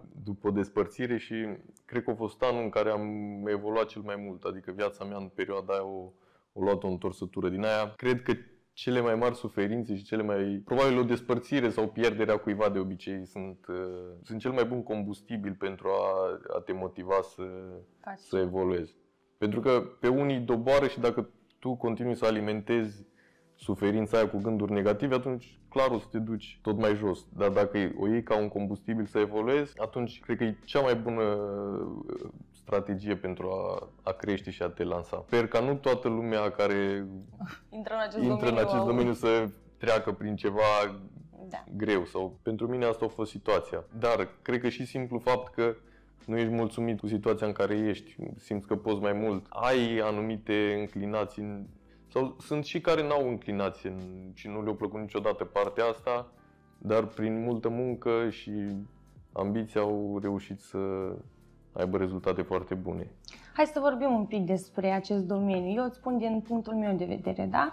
Dintotdeauna îmi place în fiecare zi să vin la Academie pentru că este probabil locul unde eu pot să mă exteriorizez, da? Este curat, este o melodie tematică foarte frumoasă, totul este curat, în cabinet, acolo unde sunt eu și clienta, de fiecare dată este o poveste, eu nu stau să povestesc cu clientele, vorbim doar strict profesional, dar în acel moment eu doar creez ceva pe fața clientei. Deci, dintotdeauna tratez acele proceduri ca un copil, adică eu creez ceva și sunt eu în lumea mea unde totul este în jur foarte frumos, da? Eu realizez acele tehnici ca o pensulă, da? Adică eu stau și colorez, schimb vieți, schimb sorți, da? La final am satisfacția financiară, emoțională. În campania cu Plătește cu un zâmbet plâng deseori, dar am lecții de viață puternice. Atâta dragoste văd în acei ochi, că eu tot timpul învăț foarte mult și să-mi apreciez viața și sănătatea și tot, da? Adică acest domeniu, într-un final, dacă stai să investești în cursuri de calitate, în materiale de calitate și în tine ca om, ajungi să creezi ceva foarte profund. Da. Nu este vorba doar despre o micropigmentare, este jobul pe care mi l-am desenat cumva în mintea mea și eu credeam că dintotdeauna muzica va fi asta, dar nu. Eu l-am descoperit în acest domeniu, da? Și mă bucur că astăzi nu muncesc nici măcar o zi. Sunt doar eu cu mine și cu ideile mele și eu le dezvolt. Și dacă facem o mică paranteză ca investiție, în acest domeniu este doar la început o investiție mai mare. Și foarte mult contează un curs de bază, ca după un an să nu pierzi alți bani care aparent prima dată ai fost dus în eroare de un marketing greșit sau aici fiecare deja o să analizeze, nu am cum să spun cum trebuie să-ți cauți un curs, că tot vine problema de mea. asta, cred că e foarte important ca cine vrea să înceapă în acest domeniu să aibă curajul să întrebe pe alții, pentru că pe toți probabil ne-a inspirat cineva care deja lucrează sau ne-a venit ideea să începem să lucrăm pentru că am văzut că cineva poate să uite la podcastul ăsta și o să zică ce interesant, aș vrea să fac și eu asta. Să ai curajul să întrebi pe cine vezi că lucrează deja, pentru că poți economisi foarte mulți bani și mult timp. Pentru că dacă nu ești informat, vei ajunge la anumite cursuri care îți apar că sunt promovate, nu din anumite recomandări și ajungi să investești foarte mult în ele când de fapt valoarea lor nu e cea pe care o percep. Și vis-a-vis de asta, spuneam că la început este doar o investiție mare, da? Dar pe parcurs investești doar o dată în jumătate de an într-un masterclass, dar iarăși bun, și iarăși actualizezi tehnicile, da? Dacă să vorbim de alt domeniu, unghii, igiene, da? Acolo parcă tot timpul ai nevoie de consumabile. În schimb, la noi, dintr-un pigment, da? Investești odată 75 de euro, dar dintr-un pigment faci și 10 cliente. 10 ori 500 de euro, fă calculul. Adică să nu vă sperie faptul că la început este o investiție mai mare, da? Pentru că se amortizează destul de repede. Da. Amortizarea investiției una rapidă. Tot în acest domeniu eu am descoperit că am toate joburile posibile într-un singur job. Deci am învățat să fiu și psiholog, să citesc oamenii, medic. Niciodată n-am crezut că o să fiu medic, dar cumva latura noastră este spre medicină, da? Adică psiholog, medic, profesor, uite mai nou în televiziune, deci pictor clar. Deci avem tot ce ține de contabilitate, marketing, deci toate joburile sunt aici, în domeniul dermopigmentării. Iar creativitatea permite să creezi un acel produs complet. Zi-mi cum e pentru tine care ții cursuri, cum te raportezi la faptul că tu practic îți creezi concurență cu mâna ta? Cum explici lucrul ăsta? Pentru că poate multe se întreabă de ce m-ar învăța cineva secretele lui și tot ce știe când eu pot să devin concurență pentru acea persoană. Pentru că poate multe vor crede că la curs nu dai tot. Eu când am venit la cursurile tale am simțit că am cunoștințele absolute după ce am plecat de acolo. Din păcate, oferind toate informațiile, eu nu știu de ce multe studente le filtrează, știi? Deci tu oferi tot și ofer tot și nici nu vor să ia tot. Exact, nu vor. Iar fetele care vin la cursuri, dintotdeauna o să mă vadă pe mine o concurență. Dar știi de ce? Pentru că eu tot timpul o să avansez, o să mă perfecționez. Dacă eu aș rămâne aici, păi fetele doar să aplice ceea ce le dau eu, păi într-un an de zile bubuie. Doar că instrumentele sunt aici, dar omul nu le vrea. Eu nu am avut o bază, iarăși eu mă plâng, da? Dar eu n-am avut o bază, eu n-am avut un algoritm, eu n-am avut teme, n-am avut absolut nimic. Am fost în căutare, iar acum eu le dau toate instrumentele și ele nu vor. Li se pare foarte mult de muncă. Eu mi-am propus așa. Eu pornesc GPS-ul, cine va dori să ajungă acolo va ajunge, cine nu va rămâne aici, la mal. Da? Și o să dea vina că nu am asta, dar concurență eu mie niciodată nu mi-am permis. Eu sunt în tot timpul în concurență eu cu mine. Dacă elevele mele văd cealaltă latură, da? Și să se ambiționeze la fel ca mine, dar nu doar să se descurajeze, că eu n-am cum să o ajung pe Linca sau n-am cum să o ajung. Eu am alte persoane la care aspir, toate sunt din afară. Eu am profile la care intru și mă uit și zic, se poate și trag de mine și știu și când să mă opresc. Ca să nu mă demoralizez pentru că, uite, apar chestii noi. Asta încerc să le încurajez și pe fete. Da, voi intrați în domeniul acesta nou. Este mai greu ca promovare acum, pentru că Reels-urile acestea, toate nebunile astea, pentru mine TikTok înseamnă o altă școală. De aceea voi plăti pe cineva probabil să facă, pentru că eu voi pierde foarte mult timp să-l studiez, să-l analizez. Mai fac eu acolo câte ceva, dar e un pic mai greu doar ca promovare. Da, aici e vorba de a ajunge în top. Deci aici e vorba de concurența din vârful piramidei, în care tu trebuie să fii excepțional din toate punctele de vedere, video, editări, foto dar nu trebuie speriat publicul sau viitoarele studente, pentru că fiecare o va avea cliente, odată ce au terminat cursul la mine, se va vedea și amprenta mea acolo, într-adevăr, dar de la un moment dat, ele își pun amprenta lor. Și poate cei ce promovez eu nu va fi înțeles de către clientele lor și ele vor merge, acele cliente, la studentele mele, da? Pentru că vrei, nu vrei, la un moment dat, fiecare are viziunea lui, da? Și eu totuși susțin, baza trebuie să fie cât mai bună, da? Că după fiecare vine și își pune amprenta și clientele ne vor alege. Adică poate nu mă va alege pe mine, care am fost mentor, da? Dar se va duce la studenta mea care are poate o altă viziune, poate un pic mai două fire în altă direcție, da? Simți vreun avantaj că ești bărbat și reușești un pic altfel în acest domeniu? Îmi dau seama din faptul că am fost prevenit că o să intru într-un domeniu în care majoritatea care lucrează sunt femei și că o să lucrez cu femei, din partea femeilor acest preaviz, că va fi greu pentru că femeile îs rele, că o să-mi îngreuneze situația. Eu ca bărbat n-am resimțit în niciun fel vreun dezavantaj din punctul ăsta de vedere și atunci consider că ăsta e avantajul, că nu m-am confruntat cu probleme de genul ăsta. Ai avut cliente care nu au fost mulțumite? Nu știu, pentru că niciuna nu mi-a spus că n-ar fi mulțumită. Deci n-am primit deloc feedback negativ de când lucrez. Să fie asta un avantaj că ești bărbat și n-au curajul?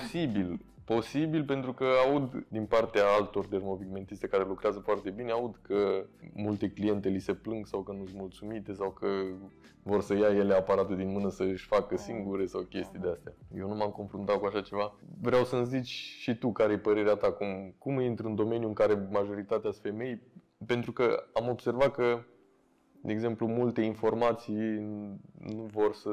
E așa parcă o lojă secretă în care fiecare își ține secretele pentru el și nu... Da. Cu greu se dau informațiile.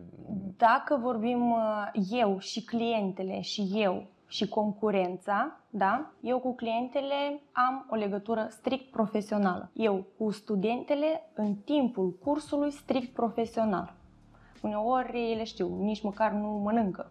Pentru că simt nevoia să vorbesc cât mai mult, să le dau cât mai multă informație. Da, am văzut asta când am avut timp de mâncat la tine la curs. N-ai mâncat. Așa. Dar eu am legat foarte multe prietenii cu studentele mele și cu clientele mele. Adică am doar o prietenă care este de foarte mult timp, dar nu este este prietena mea, da, din Republica Moldova. Dar în cercul meu acum este doar o prietenă care vin cu ea de demult, dar restul sunt doar studente și cliente. Adică nu am avut probleme, la început am avut foarte multe, pentru că nici eu nu știam cum trebuie și ce trebuie, da? Acum am știut să mă poziționez și să am încredere în ceea ce fac, că înainte probabil ei mă simțeau pe mine că nu am încredere, de aceea îmi puneau tot felul de întrebări, iar eu le căutam în mintea mea acele răspunsuri, nefiind întărite așa de altcineva, știi? Și eu nu aveam încredere în ideea mea sau că, uite, eu îți fac asta pentru că așa trebuie, da? Și la început, bineînțeles că erau cliente care îmi spuneau, hai să mă desenez eu și bineînțeles ziceam, da, sigur, pentru că nu știam că așa ceva nu este corect. Acum, clar, nu le-aș permite așa ceva pentru că multe din ele nici oglinda nu mi-o cer, tocmai din motiv că vin și au încredere în mine. Dar, bineînțeles, din mediul online îmi dau seama ce cliente vor veni, îmi dau seama fetele care vor avea grijă de acel rezultat în perioada vindecării, pentru că prin modul de a se exprima în mediul online îmi dau seama ce clientă este, adică am început să le citesc, da? Și am curaj astăzi să refuz cliente care nu o să-mi poarte cu demnitate lucrarea mea și eu nu vreau asta. Știu cât de mult am muncit, refuz cliente, le spun, pentru tine nu este micropigmentarea, nu ai înțeles ce înseamnă tehnica mea, vin în continuare și solicită acele intensități oribile, pe mine asta nu mă reprezintă. Niciodată despre mine nu o să auzi de la cliente că le-am mutilat, că le-am distrus fețele, nu. Ca comentariu negativ despre mine vei auzi doar asta, că sunt cam deschise. Asta încurajez pentru că... Mai bine adaugi după... Pentru că eu tot timpul am studiat doar în Rusia, da? În România am avut doar 2 cursuri fizice cu 7 ani în urmă și atât. Eu am învățat online mai înainte de pandemie, adică doar online, da? Susțin în continuare, atâta timp cât baza este foarte bună, dar eu mi-am făcut baza tot în online, din păcate. Bine, atunci nu erau foarte multe informații. Poți să înveți în online și tehnicile mele în vindecare erau mult prea diferite pentru România. Și atunci încercam să caut soluții. De ce eu în Rusia văd vindecări așa, arată ca ale mele, dar clienta mea nu este mulțumită? Ce trebuie să fac? Când știam că acolo, așa este corect, o vindecare foarte, foarte puțin intensă, da? Adică micropigmentarea se clasifică aici între eu nemachiată și eu machiată de evenimente, pentru evenimente, da? Și micropigmentarea înseamnă aici că nu ajung după demachiere la naturalețea mea, dar am un mic accent, da?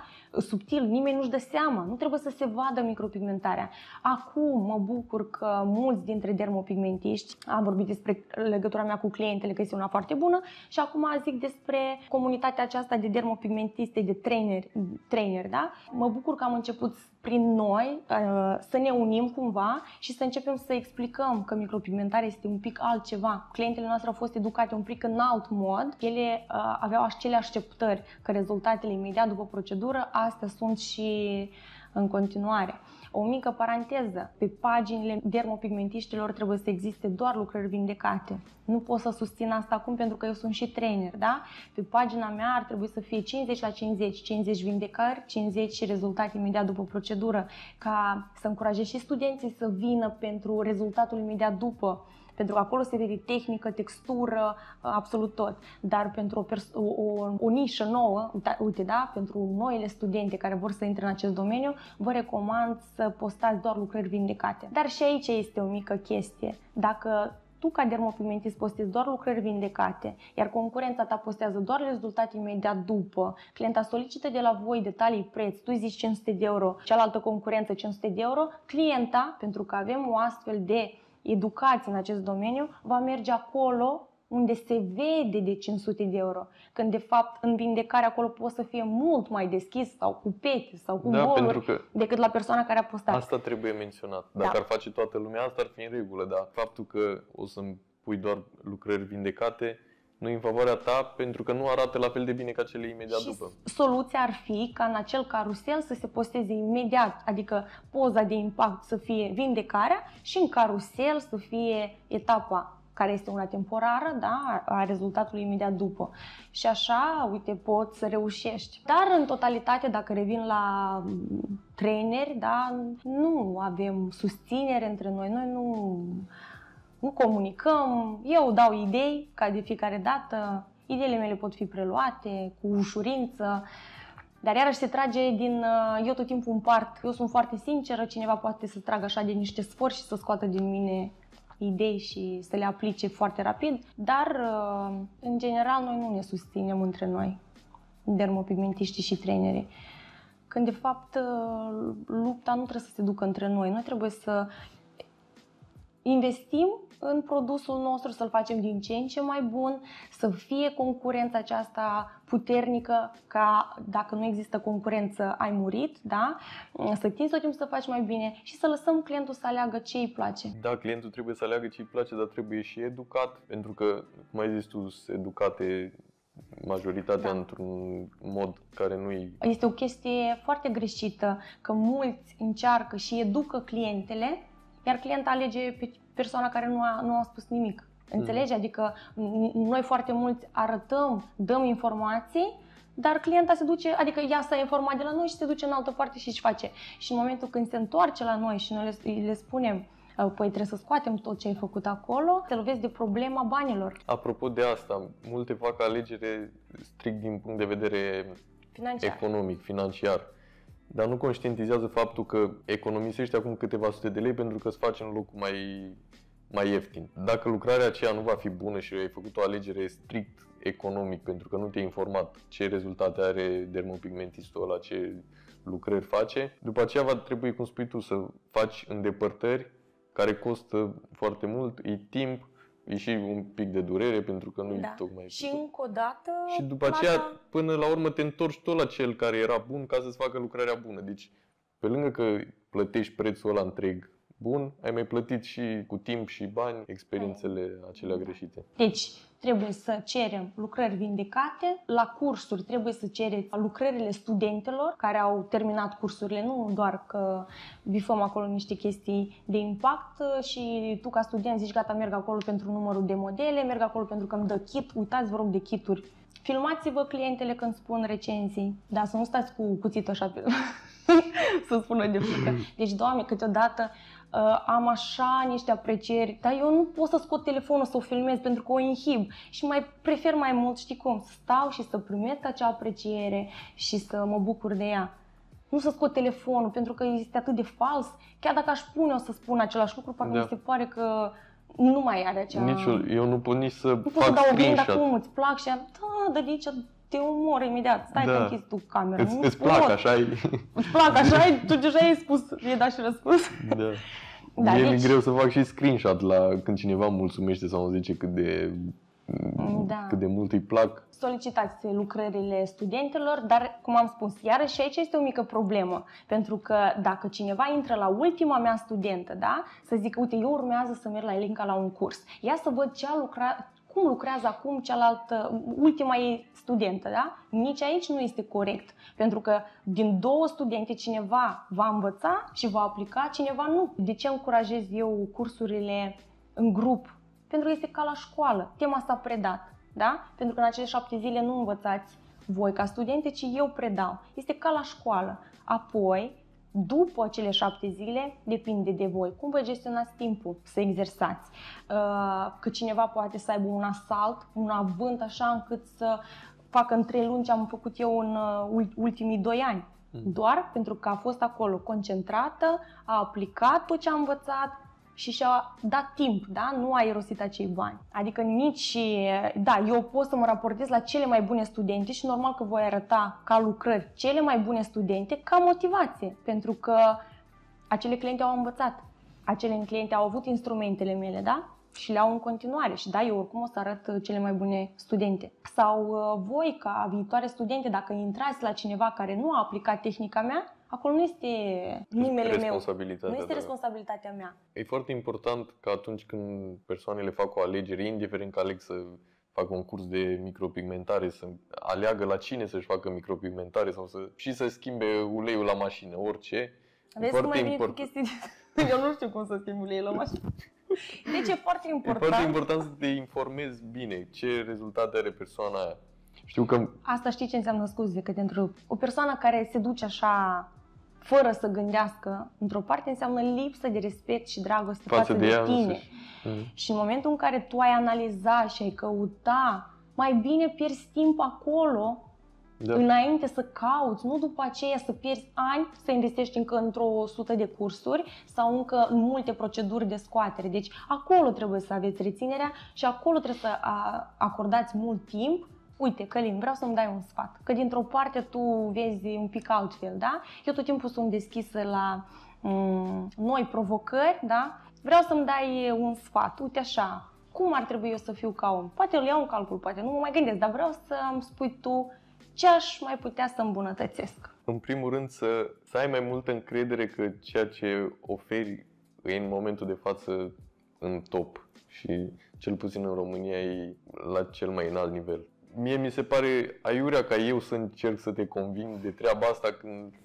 Imediat revin și eu. Tu trebuie să ai mai multă încredere în ceea ce faci. Bun. Tu realizezi că tu faci buze superbe? Tu câte cliente ai făcut? Spune-mi, câte cliente la buze ai făcut? Până în 50? Nici 50 nu ai făcut. Ai făcut 20? 25? Tu vezi că ai rezultate mult mai wow în foarte scurt timp decât mulți alți traineri. Deci, noi împreună trebuie să avem același...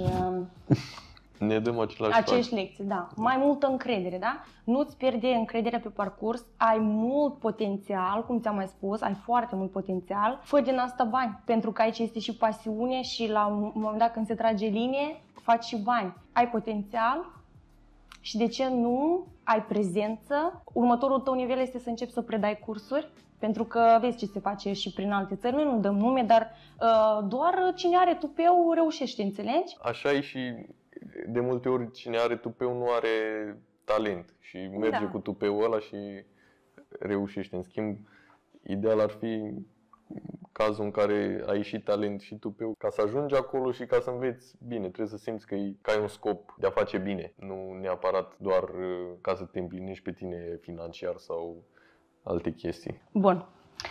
Uite așa o situație. Tu vezi o lucrare realizată prost la buze, da? Ok. Care este prima ta acțiune? Ce faci când vezi o lucrare realizată greșit? Vezi o lucrare pe mediul online cu buze din România. Care este primul impact asupra ta? Păi, în primul rând, analizez care sunt greșelile și asupra mea poate mă dezamăgește faptul că cineva vinde un produs care nu e tocmai bun. Nu ai încercat să-i dai un sfat acelei persoane? Cum va fi interpretat asta? Că te bagi în seamă sau că tu ești mare, că vezi greșelile mele sau ai oferi un curs gratuit? Uite ce te provoc să faci.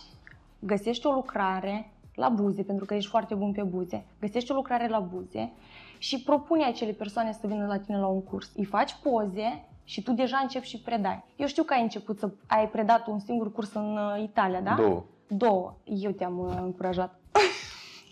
Mulțumesc. Bun. Uite, fă asta. Tu îți dai seama pentru acel om ce impact vei avea tu asupra carierei lui. Da, evident, dar depinde mult de modul în care o să...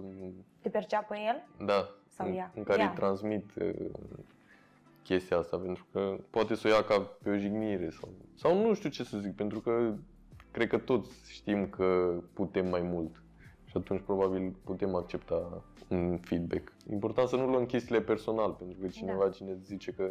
Vis-a-vis de asta, eu am propus unei persoane să îi predau un curs gratuit și nu a acceptat. Știi care a fost motivul? Care? Eu accept asta, dar nu vreau să-mi faci poze, da? Dar scopul meu nu a fost să fac poze. Deci acea persoană s-a dus mult prea departe. Credea că eu fac caritate, înțelegi? Și că nu, eu doar am vrut să o ajut. Pentru că, și zic de ce? Veneau multe fete, dar eu vorbesc doar de sprâncene. Veneau foarte multe fete de la acea persoană și tot ajungea la mine. Și eu, într-un final, mă chinuiam să repar, înțelegi? Ai fi scăpat de... Da. Ai fi scăpat și tu de o muncă în plus. Da. Da, cred că e important să renunțăm la orgoliu și atunci când cineva se oferă să te ajute, să accepti ajutorul ăla. Și să vezi partea aia bună din acel sfat. Bun, Călin, ce îți dorești în următorul episod din podcast? Ce ai vrea să vezi? Bineînțeles, eu să fiu prezentă și acolo cine să vină? Cine să vină în locul meu? Păi mi-ar plăcea să văd pe cineva care are un oarecare renume, pentru că de obicei oamenii care ajung la un anumit succes au povești interesante de zis și care pot să motiveze atât oamenii din domeniul micropigmentării cât și pe oamenii în general în viață. Cred în în obiectivul ăsta pentru noi ca oameni să evoluăm și să fim cea mai bună versiune a noastră și să ajungem la un nivel cât mai înalt. Vă mulțumim că ați fost alături de noi. Sper că poveștile noastre v-au motivat. Poate, de ce nu, sunteți acum în căutarea unui domeniu nou, de ce nu vă așteptăm aici? Toată lumea are loc în acest domeniu pentru că veniți cu o nouă viziune, cu o nouă pasiune, dragoste și, de ce nu, să vă faceți cunoscut în acest domeniu care este absolut minunat. Așa este. Unde sunt florile mele? Aveai flori? Părinți, dai flori la final, eu am glumit. E mi zice.